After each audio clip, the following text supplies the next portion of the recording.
Winner, winner, chicken dinner. That's the final message if you win a game of PlayerUnknown's Battlegrounds. So today I'm going to tell you a little bit about PlayerUnknown's Battlegrounds. I'm not going to tell you how to play the game, I'm just going to tell you about what's in the game. So when I tell you about the game, I'm going to start with a little bit of background information on the game itself and the creator. I'm also going to tell you about what's in the game, such as the map and the items. So background information. PlayerUnknown's Battlegrounds is an early access game in Steam. This is so developers will release a game that's not quite fully developed yet, so they can get more funding for the game, and they can also get some input from their community. Then, now I'm going to talk about PlayerUnknown, or Brendan Green. He's the creator of the game. He's also known as the father of Battle Royale style games. He started with the Arma series and then went to DayZ. These are similar games, but he decided to make his own game so he could have full control over it. A Battle Royale style game, if you don't know what that is basically where you jump onto an island, you look for items, and then you try to be the last person alive.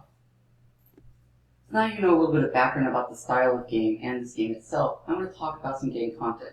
I want to talk about the map first. It's a 64 square kilometer map, so it's massive. Currently there's only one map, and all of the buildings are in the same location every time. The only thing that's different is the items that spawn inside the buildings are random, and also the vehicles are somewhat random where they spawn. So for vehicles, they're not completely random like the weapons.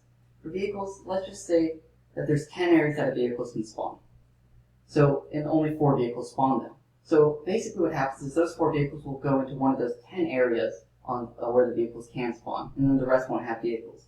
That way there's not vehicles everywhere and you're not always sure where the vehicles will be. So it gives kind of an unfair advantage to new players. So it would take forever with this big of a map to be able to find all the players and make it where all the players die.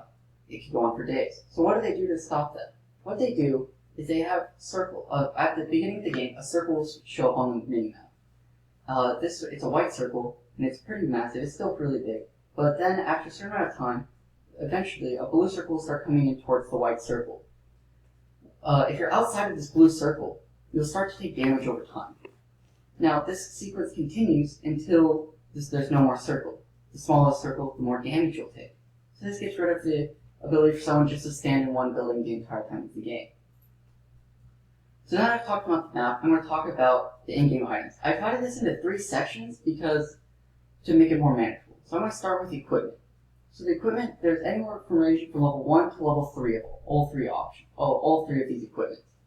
So there's head armor, body armor, and backpacks. I'm going to talk about head armor, the helmets, and the body armor first because they do the same thing, just for different parts of your body.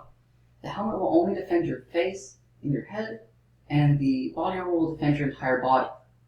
So basically what happens is if someone shoots you without a vest, you take the full damage of the gun. But if you have this body armor or the helmet, you take reduced damage. You take more reduced damage the higher level of these things you have. So if you have a level 3, you take a lot less damage than if you have a level 1 vest or helmet. For the backpack, it has the same system where there is a level 1 through 3, but this doesn't affect the damage you take. It'll actually just affect how much items you can hold in your inventory, such as attachments and ammo. I'm going to talk about the different attachments later on when I talk about the weapons. So next actually is the weapons section. There are multiple different types of weapons, and I don't have time to go into every single type of weapon, so I'm just going to give you a summary of each type of weapon and what attachments can go on them. So there's melee weapons, which are just for up close. They're not very useful throughout the game because they do so little damage if you're right next to someone. Then there's the pistols, which those can only have 3 attachments. A red dot sight, which is it's just a sight, so when you look down the gun you have something better to aim with, a silencer, and a magazine. I'll give more description of what the magazines do when I get further on. So, for the rest of the guns, there's shotguns, SMGs, assault rifles, and sniper rifles.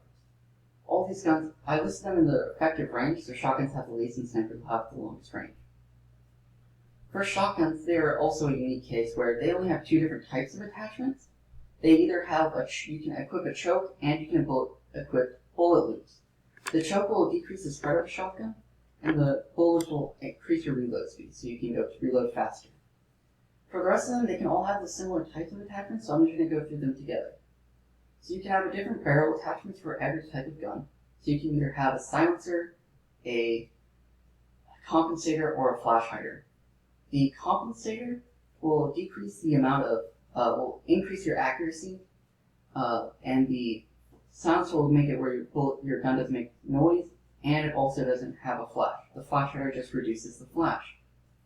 So one thing to note though is that if you have a silencer for an SMG, you can't equip it to an AR or a sniper rifle. An AR is an assault rifle. So you have to find the correct attachments for the correct gun you have. The next item is the grip, which only SMGs and certain assault rifles can have. That just decreases the recoil, so if you're spraying, your bullets will generally go into the same, won't be more accurate. Then there's the magazines. So there's 3 different types of magazines for each type. There is the quick draw, which increases your reload speed, the extended mag, which will increase the amount of bullets you can have, and then the extended quick draw magazine, which will be a combination of the other 2. The last attachment that you can have is sights. So there's anywhere from a ×1 sight, which is just your normal magnification, to a ×15 magnification. So the last item I'm going to talk about is the medical supplies. There are certain medical supplies, such as the bandages, first aid kits, and the med kits, all heal for a flat amount as soon as you take them. The bandages heal the least, and the med kits heal the most. Then there's ones that heal over time, such as the energy drinks and the painkillers. The energy drinks are faster to take, but they heal less, and the painkillers heal for more but take longer. It's the same as the list above. So the idea that PlayerUnknown was trying to get is that they want every experience to be unique because there's so much randomization with the game. So I'm going to leave you with this quote from him.